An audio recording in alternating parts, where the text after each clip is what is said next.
Hello again, everybody. It's time for Coco and Dalts. I'm not Coco. And I'm not Dalts. And this week we are going to talk about some crazy stuff. We're going to talk about movies that we went to see today. So we went to the movie theater today. We saw two movies. We did.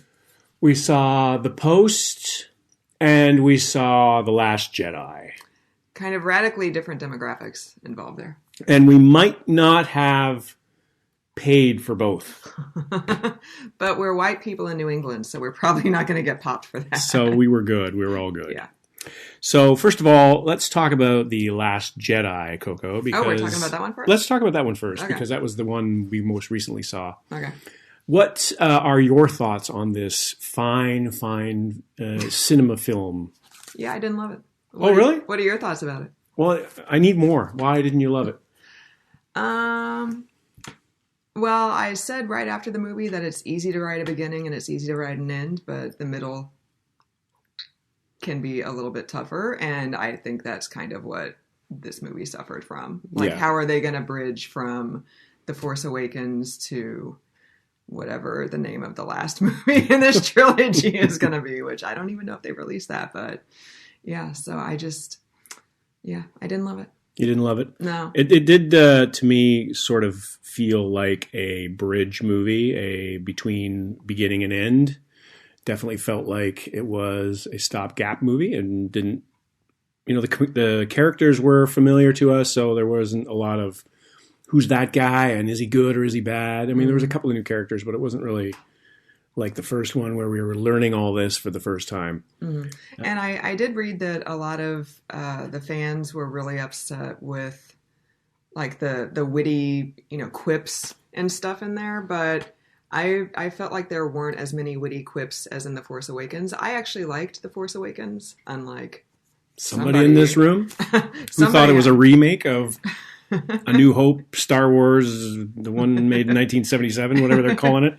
Right, yeah, I understand where you're coming from with that, but I liked it. I thought it was entertaining and enjoyable, and it just felt lighter and funnier than this one, and I understand to a certain extent why that is, but I just, specifically as to the wisecracks, I didn't think there were nearly as many as the first one. Well, I can see why people would think that, because in the beginning of the movie, and not spoiling anything here, I don't believe, but when Poe Dameron is trying to contact the bridge of the big fancy, what was it called? Dreadnought? Dreadnought. Yes. He was trying to contact the leader, and he did this whole back and forth like he was on hold, and he couldn't, I can't hear you, can you hear me? And like that kind of thing. And it was very un-Star Wars-like. I don't think Darth Vader would have put up with that. That seemed a little forced. It seemed a little weird, and it seemed like out of place for that franchise. It seemed like it would be better for a different kind of franchise. But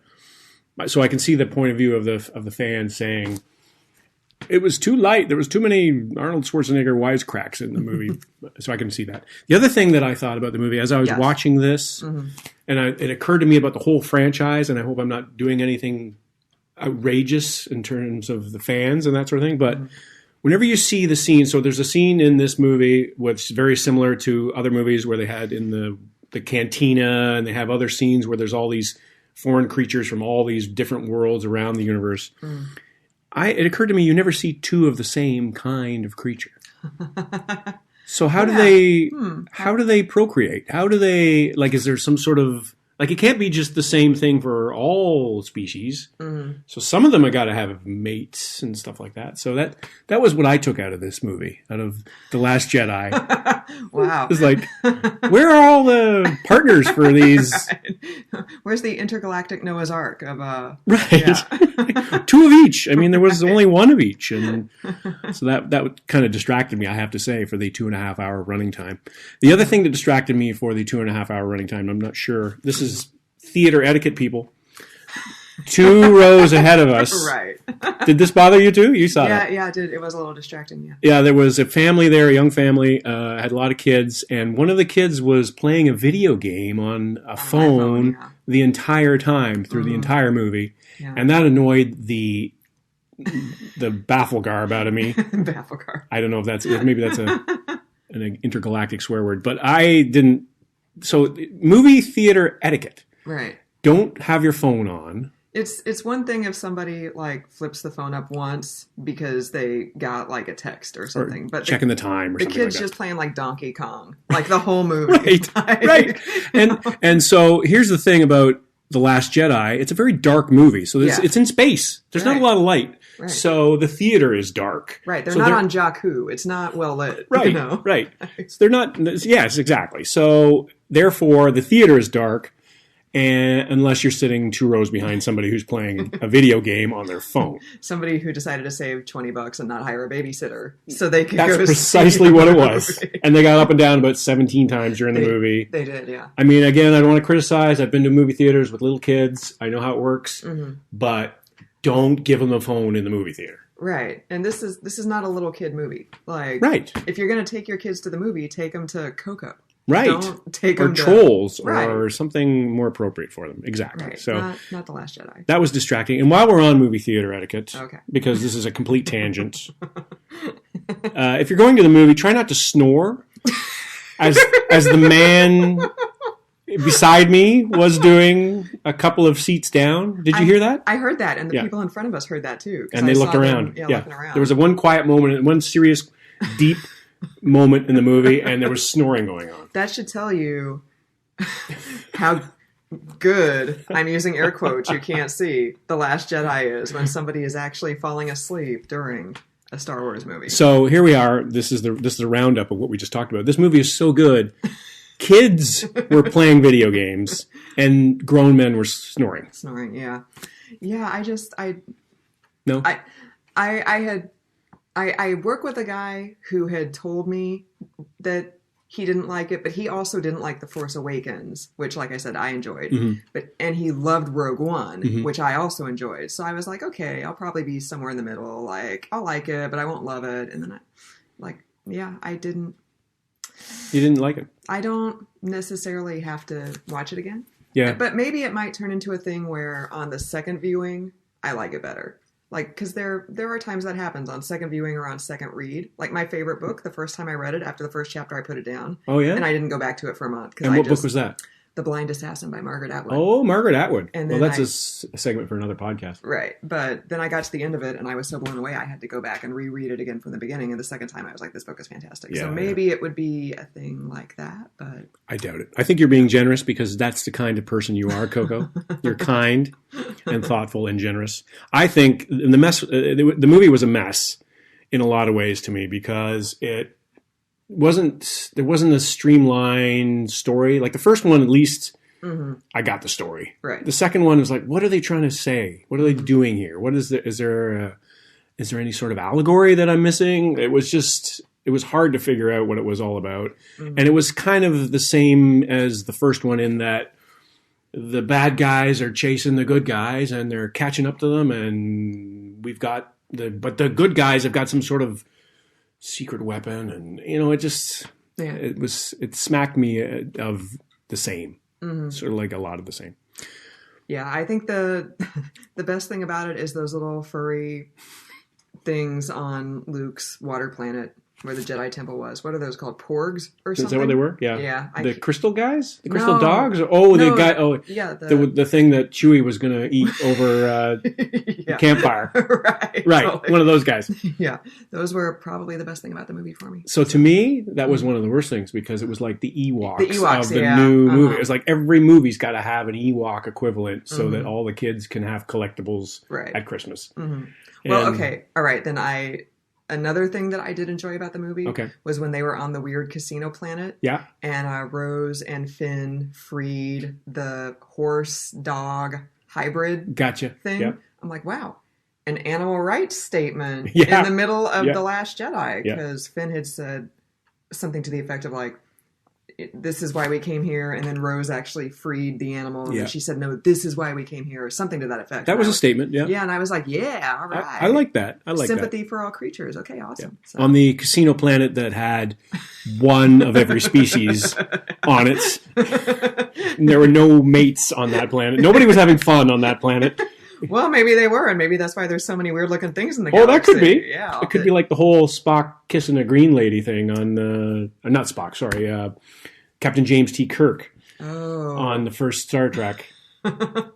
The interspecies kiss that we had on that one. Yeah, maybe. So maybe that's like a whole subtext, like that we like diversity is good. Well, maybe that's what the filmmakers are saying, because there's obviously more diversity in outer space. In terms of the casting, like you've got black people and white people and Asians and people of Latino descent and all the bad people are white guys. Pasty white guys with English accents. Exactly. Did you notice that? Yeah. They're mostly English accent guys. Yeah, and I don't know if anybody, and if any of the Anglos are upset about this. Is there an Anglo group that's probably up in arms about this? I bet we could probably find a Facebook page about that. We probably could. Anglos against Star Trek. No, that's Star Wars. What was that? That's A. Anglos against awesome. Yeah. Aswa. I don't know. Yeah, all right. So the other movie we saw today was The Post. And what did you think, Coco, of The Post? I enjoyed it more than I thought I would, actually. Not that I thought that it was going to suck, but they managed to make it suspenseful when everybody, at least if they don't know the full detailed history, they know the general gist of it. So tell the listeners, our many, many, many listeners who are out there right now. Our single drunken Swedish listener. Right, the one guy who's left, who hasn't seen The Post, doesn't know what it's about. Tell them what it's about. I think you're better at recapping, so why don't you do that? So it's about the Pentagon Papers and the idea of what happened with the presidents up to and including Nixon, and their stance on the Vietnam War and why it was not a good experience, and the spin, essentially, that they should put politically on it to the public to say, this is why we're in the war. And it was essentially lying by presidents before it became fashionable.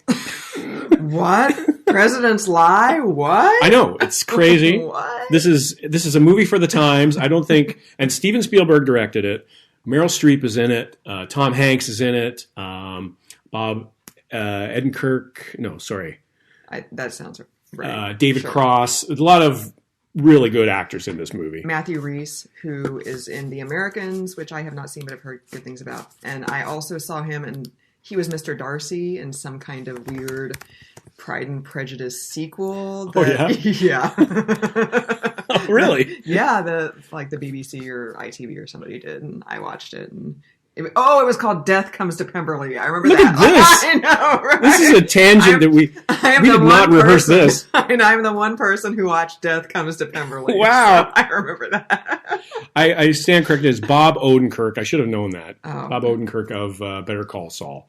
Oh, that's what you said, right? Yeah, that's exactly what I said. Exactly and what people will not rewind the podcast to double check that. Our single drunken Swedish listener might not even speak English, so he might not be able to distinguish. That's a very good point. So all advertising in the future should be in Swedish. Speaking of advertising, we are accepting sponsors. So if anybody who has money would like to give us some because you are looking for the drunken Swede demographic to appeal to. Any alcohol companies, perhaps, would like to give us money and free booze? We also take free products. We do. I will sell the hell out of your product, especially if it is alcoholic in nature. So returning to The Post, which is the movie that we saw today. And we are whoring ourselves out for money, which is totally against all journalistic ethics and standards. So the movie, to me, I don't think that I'm spoiling anything here. Tom Hanks is Ben Bradley. I watched a documentary on the life of Ben Bradley not all that long ago, who was the big editor-cheese, I think that was his title, actually, editor-cheese, at the Washington Post during the whole Pentagon Papers and the Watergate scandal and everything like that ensued. Tom Hanks, I thought, well, originally what I said to you was, when this movie came out, I said, this looks like a good movie to watch on Netflix. Exactly. You said you did not buy Tom Hanks as Ben Bradley. I did not buy Tom Hanks as Ben Bradley because I had seen, obviously, I had seen All the President's Men. Jason Robards played that part and played it very, very well. And so that's an iconic kind of part, and you don't want to compete with that. And then, of course, I saw the documentary on Ben Bradley, so I saw the real Ben Bradley talk. Ben Bradley narrated this documentary. He died 2014, I believe. And so I was having a tough time imagining Tom Hanks, because Tom Hanks to me is the guy from Bosom Buddies. That's how old I am. Oh man! When him and Peter Scolari were in Bosom Buddies, dressing up as women. Ever since then, Tom Hanks in Philadelphia, Tom Hanks in Apollo 13, Sully. He's still the guy from Bosom Buddies. Not denigrating his acting skill, because I think he's a fantastic actor, obviously. But I was having a hard time believing that he would be Ben Bradley, because it's an actor playing a journalist, and it's an actor who everybody knows is an actor. You look up and you see Tom Hanks. It's sort of like Tom Cruise or somebody else who's really Clooney. Right. It's like there's the actor right up there on the screen, and you know who that is. And no matter what kind of prosthetics they put on or what accent they try to put on, it's still the actor. And so, having said all that, I think that he was really good in this, and I got caught up in the story. I got caught up in the narrative. This is how nerdy I am. Like, The Post gave me chills. The Last Jedi did not. Oh, like The Post actually, like when you're waiting on the Supreme Court decision, or like the source comes through with like 4,000 of the pages. Like I'm actually getting chills in the theater. I'm so excited. And then The Last Jedi, I was like, yeah. So here's what we're going to do with movie ratings then. Siskel and Ebert had thumbs up and thumbs down. We could do like the Coco Chillometer. I could actually it'll be like Goosebumps. Yeah. Goosebumps-o-meter. Right. Two arms of Goosebumps. Two arms of Goosebumps. Yeah. Yeah, okay, we could do that. One forearm of Goosebumps. Yeah. What did you think of Meryl Streep's portrayal as Katharine Graham in the movie? So Katharine Graham is the owner of the newspaper, inherited it. Her husband committed suicide, so she inherited the role of the manager of the company. What did you think of her portrayal in that role? Well, I mean, she's Meryl Streep. She's a goddess. Like, she can do no wrong. Yeah, she can do no wrong. And the scenes of her and Tom Hanks together, those are just like acting master classes. Because they're just so effortless. Right. Like, they're both so good. Yeah, they were. Like, there was one scene, like, right at the beginning of the movie with just the two of them. And, like, 10 minutes into The Last Jedi, I was like, yeah, I don't know about this. But 10 minutes into The Post, I'm like, man, this is how it's done. Like, these two are just legends. Like, it's amazing. And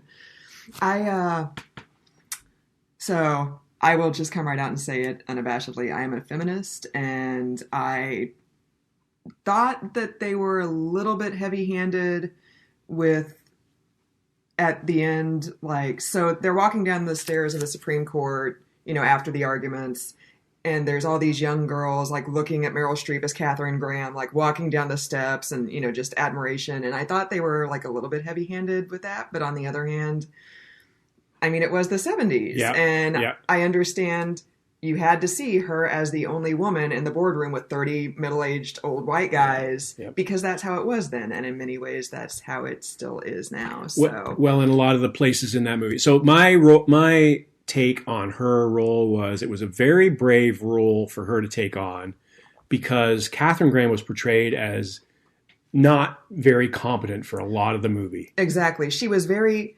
I don't know a whole lot about her, but she's legendary. Right. Like Katharine Graham, she's legendary. And she was so meek and timid for so much of the movie. And I'm like, what? Yeah, that's exactly... I was thinking that through the whole movie, up until the turning point where she makes the big key decision. And we're not going to spoil it for you. Of course, you know how it turned out, but we're still not going to spoil it for you. But I think the Pentagon Papers tends to get overlooked in history classes for Watergate. Yes, absolutely. I'll just say that. So, absolutely. Yeah. But I'm sorry to interrupt. That's okay. My thought on that was, it was brave because she was not a strong woman in that movie for a large part of that movie. Right. And she was reinforcing a lot of the stereotypes and a lot of the ideas that men had about women in those days. She was wishy-washy. She couldn't make a decision on her own. Mm-hmm. She was constantly talking to Fritz about things. She couldn't do it on her own.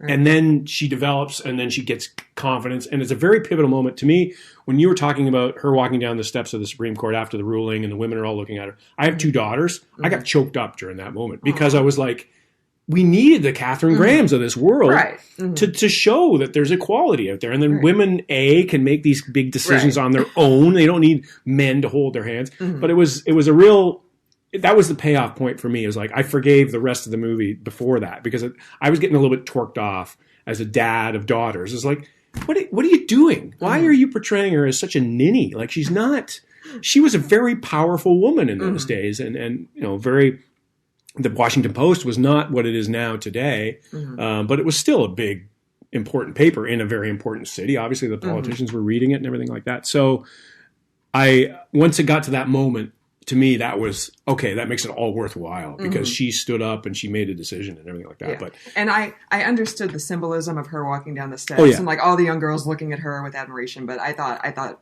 it was a little obvious. Yeah, it was very obvious. Like I said, it was heavy-handed. It was heavy-handed. Yeah, but so was the. I don't know if you noticed this or not, but in some of the scenes where you were talking earlier about her being the only woman in the boardroom with the men, all the men had dark suits on. They had very understated ties and white. I mean, that was sort of the garb of the day anyway. But she was always dressed in colorful. Like she stood out, in other words, and more than just.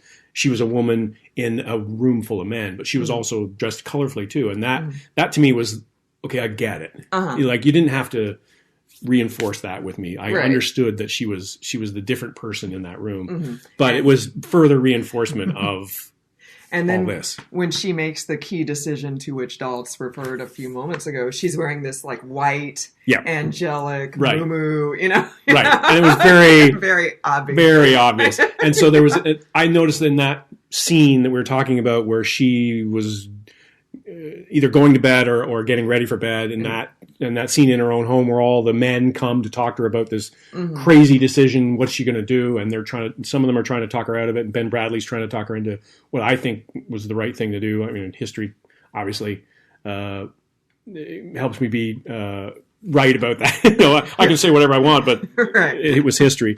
I noticed that the scene there too was all the guys who were sort of against her all had their suit jackets on.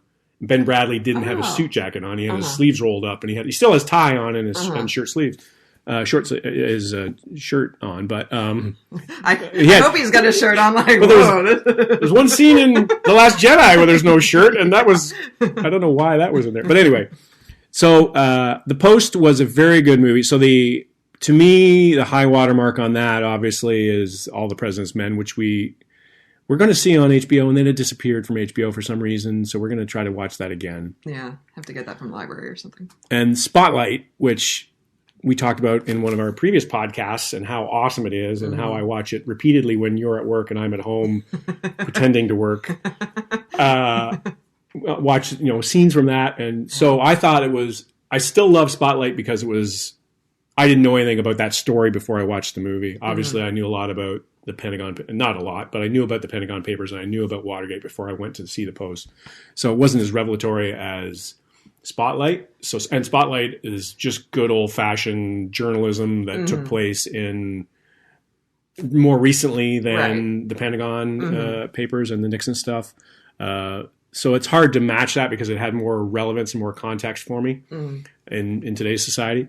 But The Post surprised me. I was impressed. I got chills at the end when they're laying out the front page and they're just waiting on the decision, and then the front page goes to press, and like you see all the little blocks of type and everything like going in. The way they used to do it. Yeah, before everything got digitized, and I got chills. Yeah. So that was a good one. The Post was good, and The Last Jedi was not as good. How many, so on a Goosebumps level, on a scale of 1 to 10 Goosebumps. All right, well, if we're going by letter grades, I would give The Last Jedi like a C. No, 1 to 10. 1 to 10. 1 to 10 Goosebumps. 1 to 10 Goosebumps for The Last Jedi. I'd say 10 being thriller. 10 being like Rey in The Last Jedi, like being like violated by Snoke or whatever, where she's on her back up in the air, like screaming. 10 being like the air conditioning in the movie theater near the end of The Last Jedi that we were at. Why did they blast it? It's January. It was only, 18 degrees? Outside. I was like, who turned on the AC? Somebody opened a door or something. Right. I think they're burning the popcorn or something. Like, I don't know. Did you give us a number? Oh, I didn't. So The Last Jedi, 1 out of 10. 5. What would you give the previous Star Wars movie? You don't even know the name of it. I don't care. The Force Awakens. The Force Awakens. Thank you. I would give like an 8 or a 9. Wow. Okay. Yeah. So what would you give The Post? I would also give that an 8 or a 9. So The Post, I would probably give a 7. I'm a hard marker, so probably a 7. The Last Jedi, I would give a 5. I would agree with you on The Last Jedi with a 5. Right.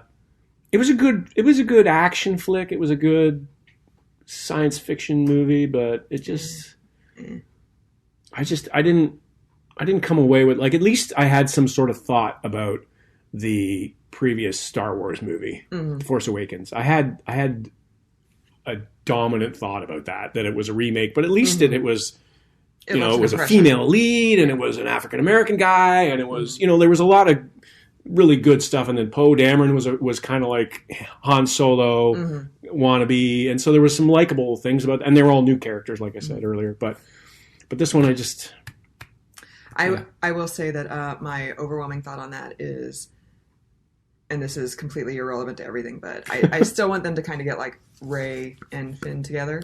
Oh yeah, and it kind of looked like maybe at the end they were going to get Finn and Rose together, and then maybe Rey and Poe together. And Poe is a handsome man, don't get me wrong, but I like the Rey and the Finn chemistry, so I'm rooting for that. If we have to ship anybody in the new trilogy, you were laughing at me for my use of ship. That's the actual term. Finn came very close to a very key moment in that movie. I guess I shouldn't say anything in case people want to see it, but that movie's been out for like 6 weeks now, so I highly doubt we got any spoilers for anybody. Yeah, how many spoilers are there really? Exactly. And so the surprise to me also when we went to the movie theater that shall remain nameless, so they don't track us double dipping, was that the theater for the paper. The Post. I keep saying the paper, not the Michael Keaton movie, but the Post. The theater was pretty packed. It was. I think probably the theater for the Post was more packed than the theater for The Last Jedi. Which I was not expecting. I was expecting it to be the other way around. Yeah, definitely me too. Because we talked about that, like 4:15 showing of The Last Jedi on a Saturday. Maybe it might be a little. Yeah, we might not be able to find a seat, but. No, we got right in. I was really surprised. So the moral of that story is that people still love journalism. I think. Everybody wants to go see journalism movies. Yeah. As directed by Steven Spielberg. I think maybe the next one will be on, like, agate and the history of agate. And for those who were born before 1980, we'll get that joke.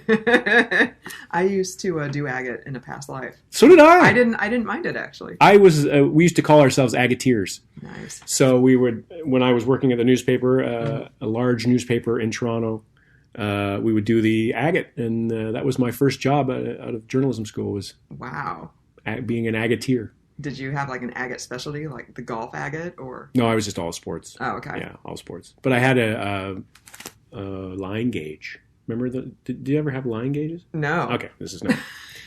We're boring our one Swedish listener out there right now. Yeah, right. I just remember pica rulers.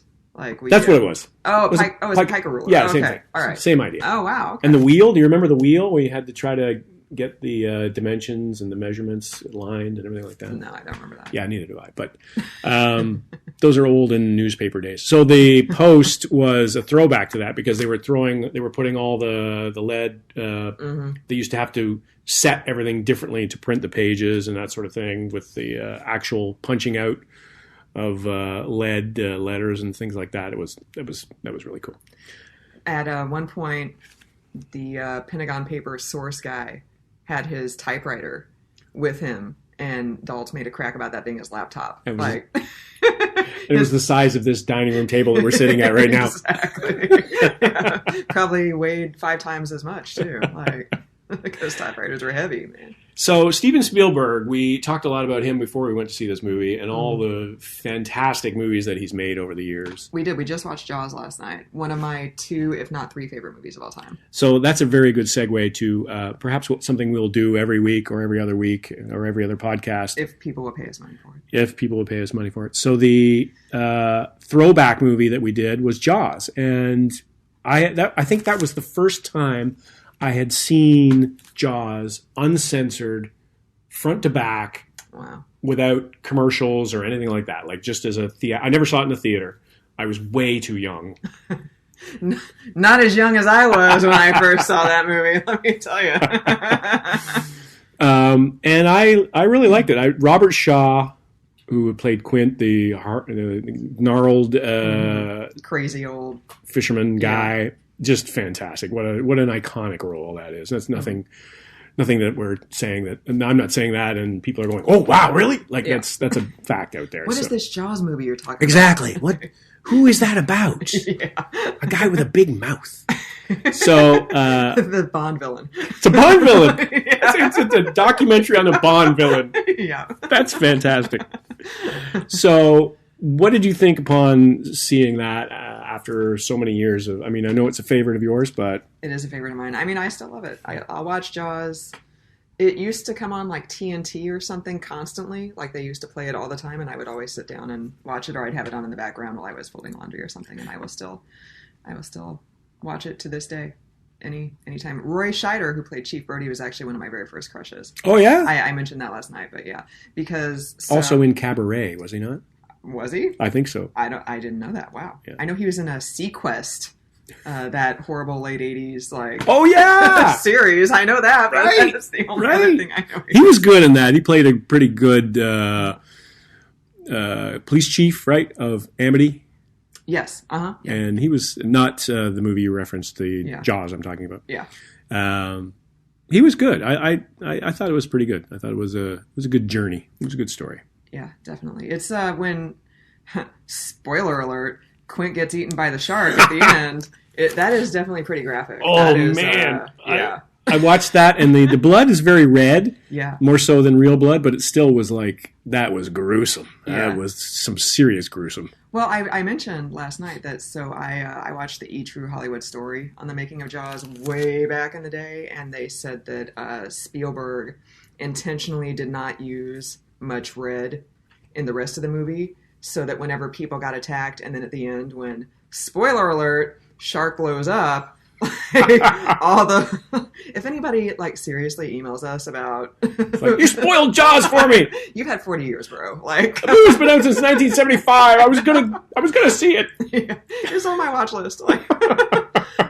To make all the blood from the attacks and then from the shark blowing up that much more, to make it pop more. Yeah. Because it's not we saw all these little red Corvettes driving around Amity. Oh, okay, whatever, blood, big deal. No red shirts or no red bathing suits or anything like that. No red lifeguard uniforms. So. That's good. That's good stuff. That's good filmmaking tips right there. That's solid. That's why he's a legendary director. And so that was his, we researched that. Our crack research staff handed us a big stack of papers and said, here, learn all this before the podcast. So we learned a couple of things. And one of them was that was his first big movie. He had made a movie before that, but that was the first bananas, crazy, awesome movie. And then he went on to be making Spielberg. Close Encounters of the Third Kind and E.T. and then Raiders of the Lost Ark and then just Schindler's List. Can you believe the movies this guy has made? Whether you're a fan of his or not, just unbelievable. I mean, that's, again, stating the obvious that Steven Spielberg is a very good director. But when you look back at the movies that he's made, it's just unbelievable.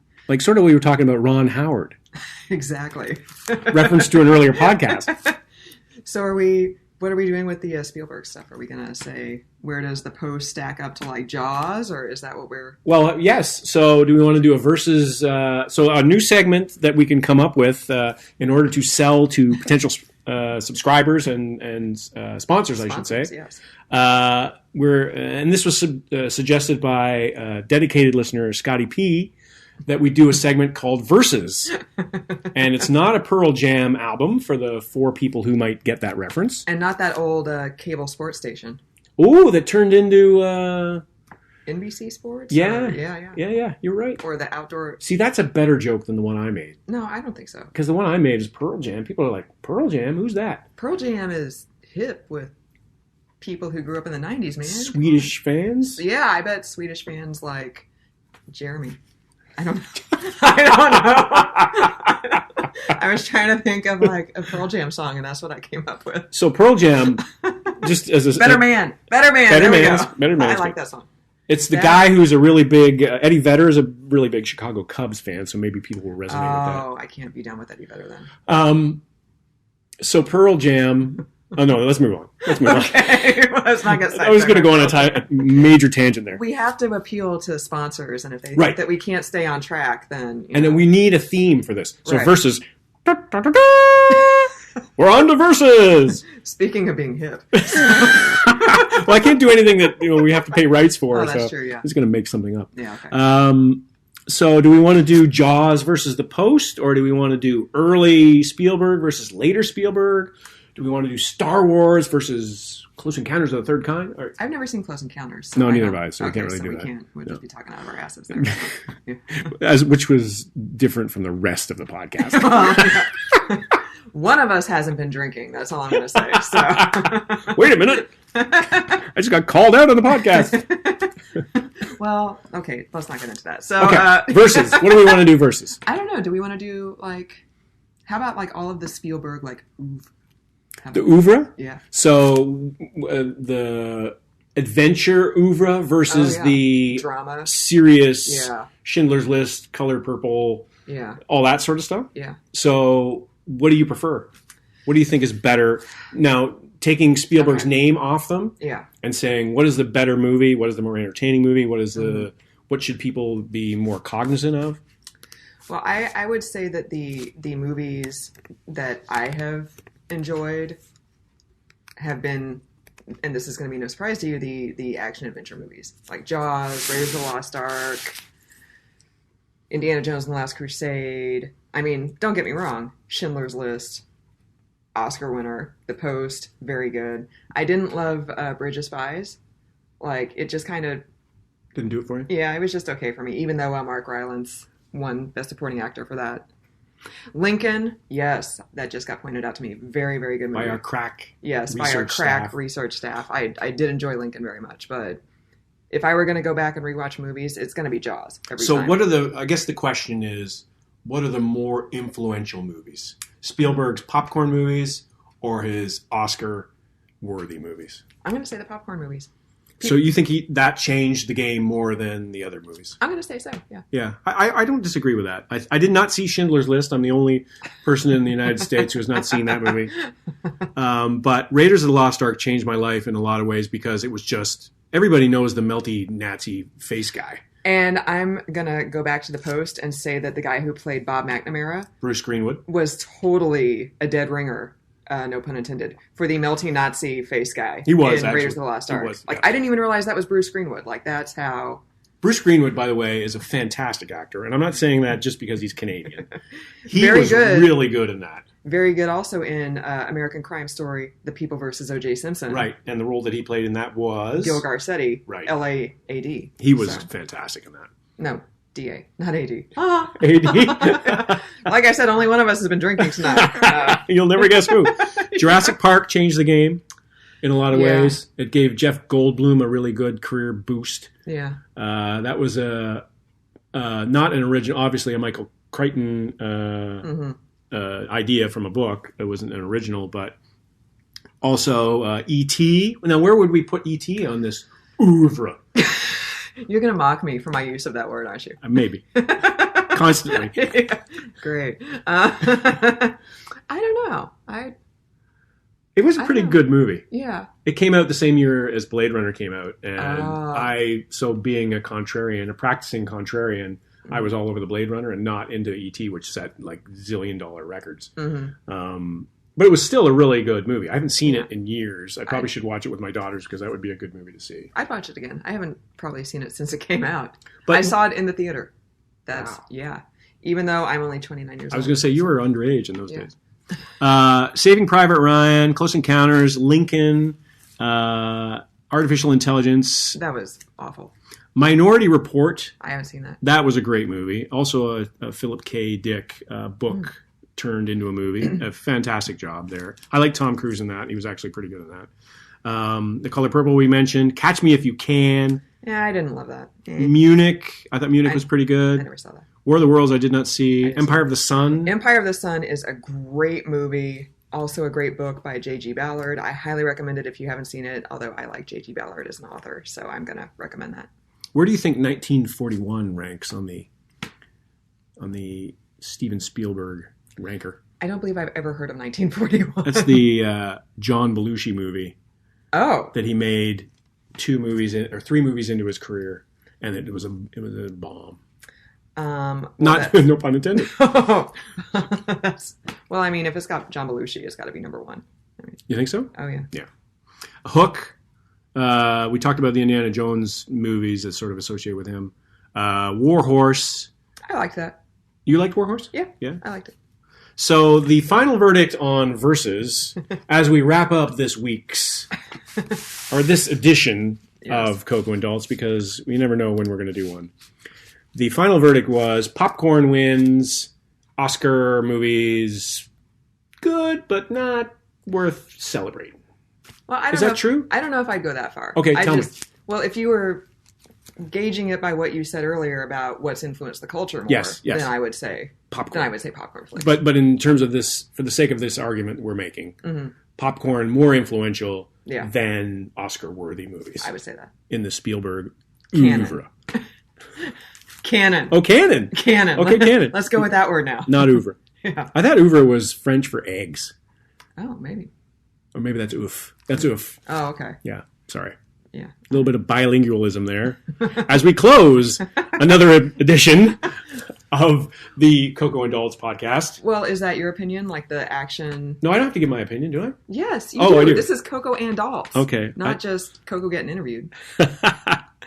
I tend to agree with you, though. Like the movies, the Raiders of the Lost Ark and Jaws was a fantastic... It sort of brought the horror genre into the mainstream in some ways because it was a horror movie. I mean, it was a scary ass movie. Yeah. And people went to it in droves. Right. And people still use that theme music. Right.